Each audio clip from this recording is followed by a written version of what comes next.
हर व्यक्ति खुद में श्रेष्ठ है, इसीलिए किसी दूसरे से अपनी तुलना ना करें, बल्कि खुद को कल से और बेहतर बनाएं। सुप्रभात, नमस्कार, मैं हूं प्रीति सिंह। शुरुआत मुख्य गतिविधियों के साथ। प्रधानमंत्री नरेंद्र मोदी और मॉरिशस के प्रधानमंत्री डॉक्टर नवीन रामगुलाम के बीच वाराणसी में हुई प्रतिनिधिमंडल स्तर की वार्ता। 7 समझौतों पर हुए हस्ताक्षर। मॉरिशस को $25 मिलियन का विशेष आर्थिक पैकेज देगा भारत। नवनिर्वाचित उपराष्ट्रपति चंद्रपुरम पोनुसामी राधाकृष्णन आज उपराष्ट्रपति पद की लेंगे शपथ। राष्ट्रपति भवन के गणतंत्र मंडप में आयोजित समारोह में राष्ट्रपति द्रौपदी मुर्मू पद और गोपनीयता की दिलाएंगी शपथ। 11वें सीपीए इंडिया रीजन कॉन्फ्रेंस का हुआ शुभारंभ। लोकसभा अध्यक्ष ओम बिरला ने बेंगलुरु में किया उद्घाटन। कहा, संविधान से मिले लोकतांत्रिक कार्य पद्धति के माध्यम से संवैधानिक संस्थाओं और लोकतंत्र को मजबूत बनाने का हुआ प्रयास।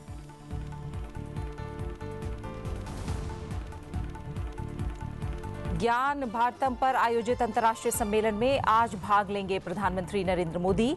ज्ञान भारतम पोर्टल का आज करेंगे शुभारंभ। पांडुलिपियों के डिजिटलीकरण, संरक्षण और सार्वजनिक पहुंच में तेजी लाने के लिए समर्पित होगा डिजिटल प्लेटफॉर्म।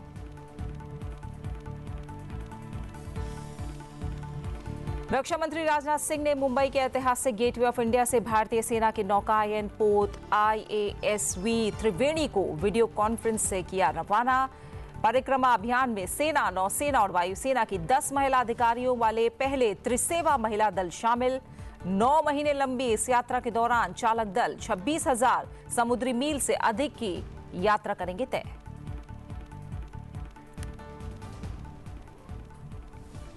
प्रधानमंत्री नरेंद्र मोदी और मॉरिशस के प्रधानमंत्री डॉक्टर नवीन रामगुलाम के बीच वाराणसी में प्रतिनिधिमंडल स्तर की वार्ता हुई। इस दौरान 7 समझौतों पर हस्ताक्षर किए गए हैं। भारत मॉरिशस को $25 मिलियन का विशेष आर्थिक पैकेज देगा।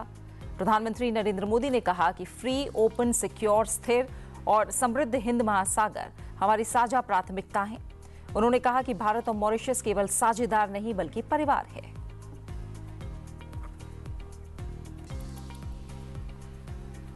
वहीं मॉरिशस के प्रधानमंत्री डॉक्टर नवीन चंद्र रामगुलाम शिवनगरी काशी के बाद रामनगरी अयोध्या जाएंगे और उनके साथ परिवार के सदस्य, प्रधानमंत्री कार्यालय के वरिष्ठ अधिकारी और कैबिनेट के मंत्री भी मौजूद रहेंगे।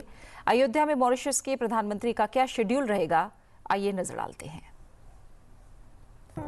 शिवनगरी काशी के बाद अब शुक्रवार को मॉरिशस के प्रधानमंत्री डॉक्टर नवीन चंद्र रामगुलाम रामनगरी अयोध्या आएंगे। उनके साथ परिवार के सदस्य, प्रधानमंत्री कार्यालय के वरिष्ठ अधिकारी और कैबिनेट के मंत्री भी मौजूद रहेंगे। अयोध्या में मॉरिशस के प्रधानमंत्री का क्या शेड्यूल रहेगा, आइए उसे भी जानते हैं। मॉरिशस के पीएम डॉक्टर नवीन चंद्र रामगुलाम सुबह 11 बजे महर्षि वाल्मीकि अंतर्राष्ट्रीय हवाई अड्डे पर पहुंचेंगे। एयरपोर्ट पर सीएम योगी पारंपरिक शैली के अनुसार उनका स्वागत करेंगे। मॉरिशस के पीएम राम मंदिर जाएंगे और रामलला का विधिवत पूजन करेंगे। राम जन्मभूमि परिसर में मौजूद राम दरबार का दर्शन भी करेंगे। राम जन्मभूमि परिसर स्थित जटायु व अंगद टीले पर पहुंचकर प्राचीन शिव मूर्ति का जलाभिषेक भी करेंगे। 12 सितंबर को मॉरिशस के प्रधानमंत्री अयोध्या आगमन कर रहे हैं। बनारस में ऑलरेडी उनका आगमन आज है और वहां पर कार्यक्रमों के बाद वो यहाँ पर आएंगे। एयरपोर्ट पर हम लोग उनको एक शानदार रेड कार्पेट वेलकम देंगे, जिसमें कि यहाँ की स्थानीय संस्कृति जो है उसको हम लोग शो करने का प्रयास करेंगे और उसके पश्चात उनको हम लोग राम जन्मभूमि मंदिर ले जाएंगे, जहाँ पर कि श्री राम लल्ला जी के दर्शन और उसके बाद हम लोग जो मंदिर है उसके प्रांगण में उनको अवलोकन कराएंगे। इस प्रकार से मंदिर तेजी से विकसित हो रहा है। भूटान के प्रधानमंत्री के बाद मॉरिशस के पीएम डॉक्टर गुलाम दूसरे राष्ट्राध्यक्ष होंगे जो अयोध्या आकर रामलला का पूजन करेंगे। मॉरिशस के प्रधानमंत्री अयोध्या में करीब 1.5 घंटे रुकेंगे। मॉरिशस के प्रधानमंत्री दोपहर लगभग 12:30 बजे महर्षि वाल्मीकि एयरपोर्ट से देहरादून के लिए रवाना हो जाएंगे। नवनिर्वाचित उपराष्ट्रपति चंद्रपुरम पोनुसामी राधाकृष्णन आज उपराष्ट्रपति पद की शपथ लेंगे। राष्ट्रपति भवन के गणतंत्र मंडप में आयोजित होने वाले समारोह में राष्ट्रपति द्रौपदी मुर्मू उन्हें पद और गोपनीयता की शपथ दिलाएंगी। इसके बाद उपराष्ट्रपति महात्मा गांधी की समाधि राजघाट जाएंगे। साथ ही पूर्व प्रधानमंत्री चौधरी चरण सिंह की समाधि किसान घाट और पूर्व प्रधानमंत्री अटल बिहारी वाजपेयी की समाधि सदैव अटल भी जाने का कार्यक्रम है। इसके बाद वो संसद भवन परिसर स्थित प्रेरणा स्थल जाएंगे। वहां से अश्वद्वार से होते हुए वो संसद भवन में अपना पदभार ग्रहण करेंगे और इसका सीधा प्रसारण आप संसद टीवी पर देख सकते हैं।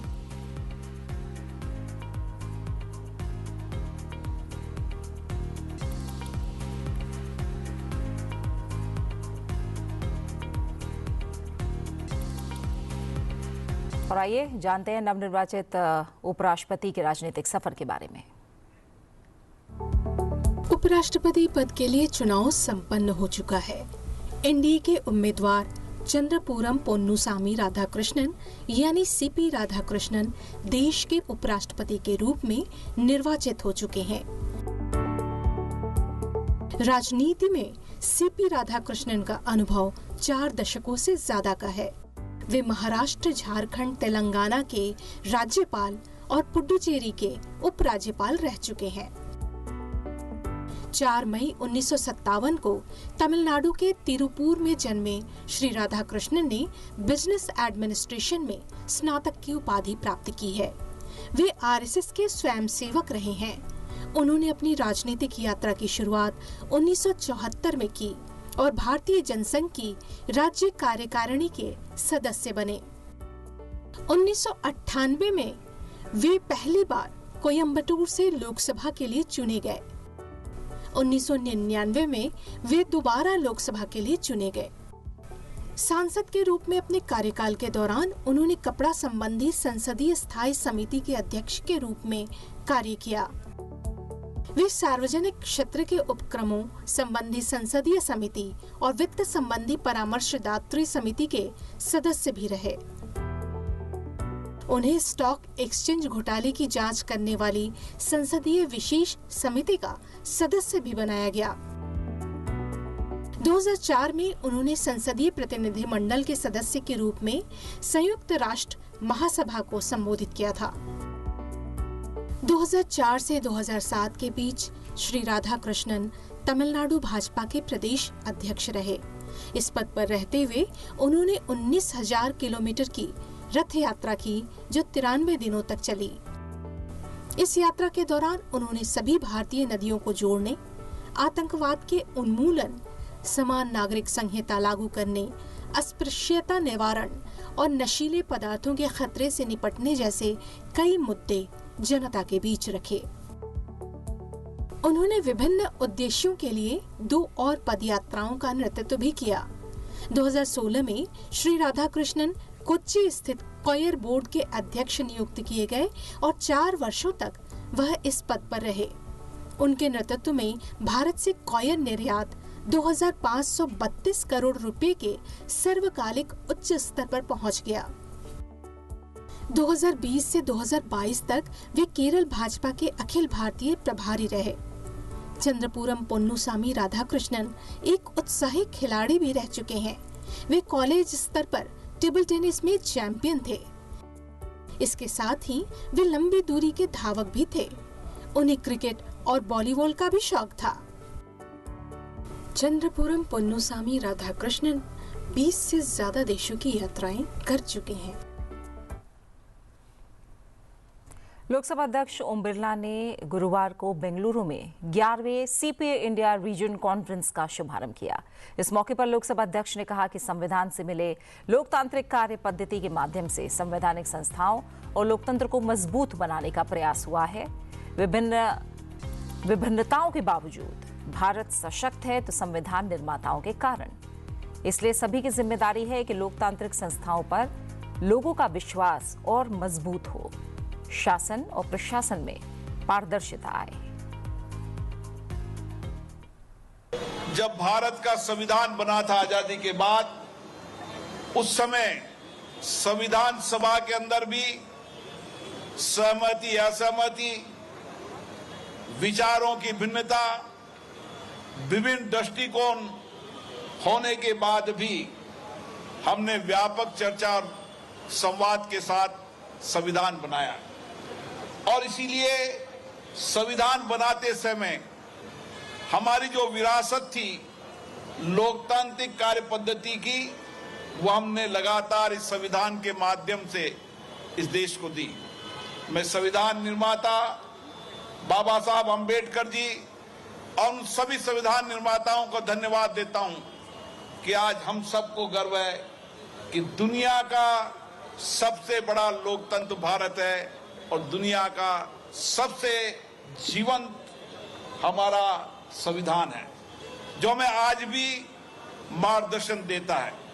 और इसी संविधान के कारण हमारी विविधताएं, भाषा की विविधताएं, हमारी भौगोलिक विविधता, हमारी रहन सहन विविधता, हमारी विचारों की भिन्नता, उन विचारों की भिन्नता और दृष्टिकोण की भिन्नता के बाद भी भारत अगर सशक्त मजबूत है तो हमारे संविधान निर्माताओं के कारण है। और इसीलिए हमारी जिम्मेदारी बन जाती है कि जो नींव संविधान बनाते समय लोकमत और विचारों के मत के साथ विचारों में भिन्नता, विचारों में असहमति, विचारों में विभिन्न दृष्टिकोण, ये हमारे लोकतंत्र की हमेशा विरासत रही है। और आज भी हम दुनिया के अंदर सबसे बड़े लोकतंत्र हैं, सशक्त लोकतंत्र हैं, तो उसका कारण यही है कि हम हमारी विधानसभाएं हो चाहे लोकसभा के अंदर अपने अपने विचार, असहमति, विभिन्न दृष्टिकोण, लेकिन जब देश का सवाल आता है तो हमने सामूहिकता के साथ निर्णय किए हैं। आज ये विचार का विषय कि हमारी संस्थाओं के प्रति जनता का और भरोसा, विश्वास हो। हम इन लोकतांत्रिक संस्थाओं के माध्यम से शासन और प्रशासन में पारदर्शिता, जवाबदेही ला सकें। और ये जिम्मेदारी देश का नागरिक की है। और विशेष रूप से लोकतंत्र के अंदर हम प्रतिनिधि संस्था के रूप में जब जनता के चुने हुए प्रतिनिधियों को विधानसभा और लोकसभाओं में भेजते हैं तो इस अपेक्षा, आकांक्षा के साथ भेजते हैं कि हमारी चर्चा, हमारी कठिनाइयां, हमारी अपेक्षाएं, हमारे मुद्दों को सदन के अंदर रखेंगे। और इसीलिए हम ऐसी परंपराएं जो हमारी विरासत में रही है, इन परंपराओं पर फिर कैसे हमारे विधानसभा, लोकसभा की इन संस्थाओं की कार्यप्रणाली को और बेहतर और कैसे श्रेष्ठ बनाते हैं, इसके लिए सीपीए के अंदर विधानसभाओं के मंडलों के अध्यक्ष और वापस में चर्चा, संवाद करते हैं। लोकसभा अध्यक्ष ओम बिरला ने संसद और विधानसभाओं की कार्यवाही में लगातार गतिरोध पर चिंता जाहिर की। उन्होंने सदन में चर्चा और संवाद को बढ़ावा देने पर जोर दिया। हमारा मानना है कि इस चर्चा और संवाद, सहमति, असहमति, विचारों की भिन्नता, विचारों की मत को व्यक्त करने के लिए अगर कोई एक मंच है तो विधानसभा और लोकसभा, राज्यसभा है। और इसीलिए इनको चर्चा का केंद्र बने। हम सबके लिए चिंता का विषय है, चाहे विधानसभा हो, चाहे लोकसभा, राज्यसभा हो, कि सदन में चर्चा, संवाद, विधेयकों पे चर्चा, उसकी गरिमा गिरती जा रही है। और गरिमा बनाने की सामूहिक जिम्मेदारी है, सभी राजनीतिक दलों की जिम्मेदारी है, चुन के आए सभी राजनीतिक दलों के जनप्रतिनिधियों की जिम्मेदारी है कि हम इन संस्थाओं के अंदर संसद या विधानसभा की गरिमा के अनुसार हर विषय पर चर्चा, संवाद के मंच बनाएं। आरोप प्रत्यारोप,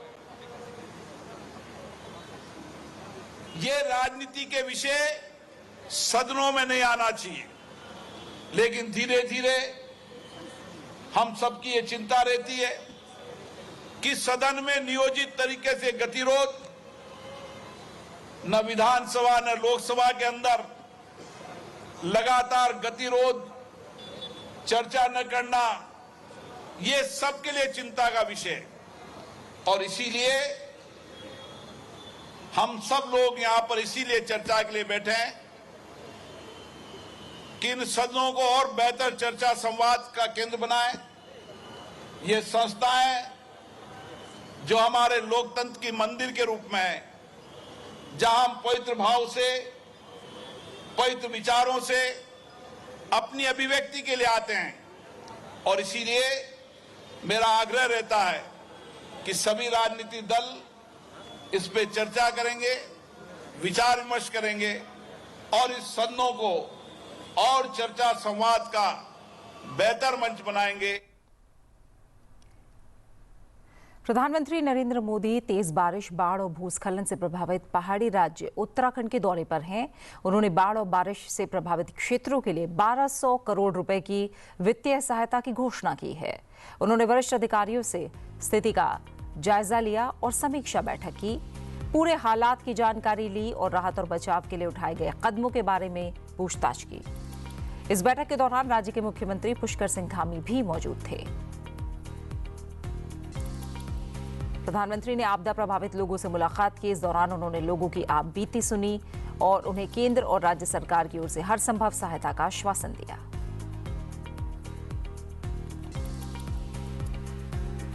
प्रधानमंत्री नरेंद्र मोदी ने केंद्र और राज्य के आपदा राहत और बचाव कर्मियों से मुलाकात की। उनसे भारी बारिश और भूस्खलन की वजह से राज्य में आई आपदा की विस्तृत जानकारी ली। इस मौके पर एसडीआरएफ और एनडीआरएफ के कर्मी मौजूद रहे और राज्य की स्थिति से प्रधानमंत्री नरेंद्र मोदी को अवगत कराया।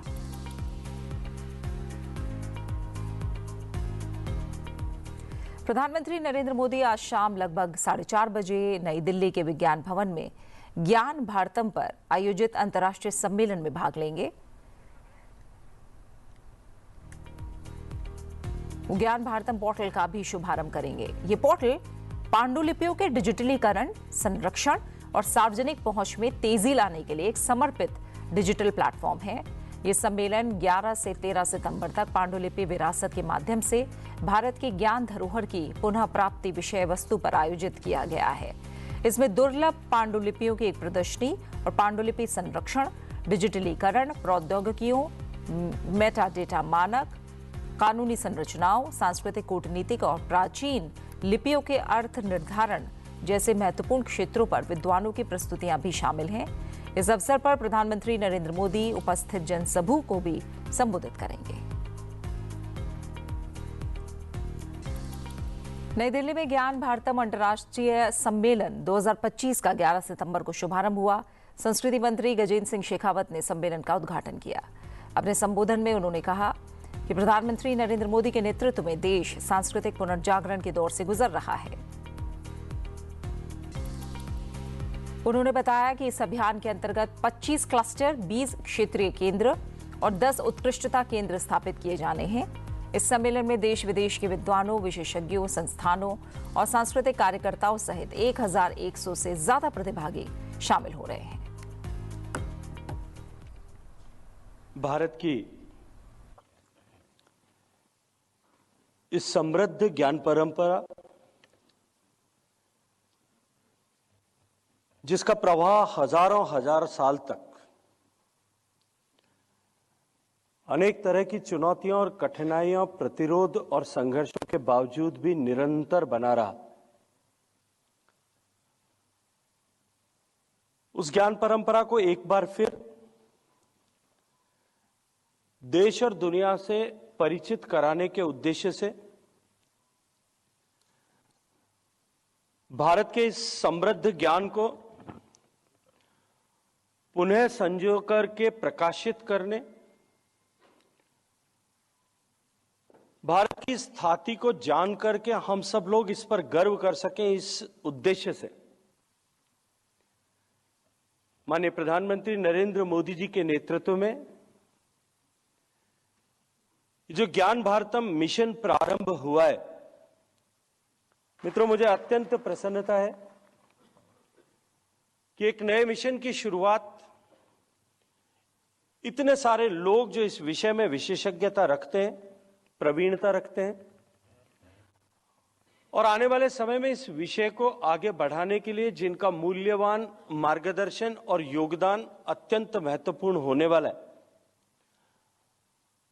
ऐसे सारे लोग जिन्होंने पिछले वर्षों में अपने सांस्थानिक संसाधनों के द्वारा, अपने व्यक्तिगत प्रयासों के द्वारा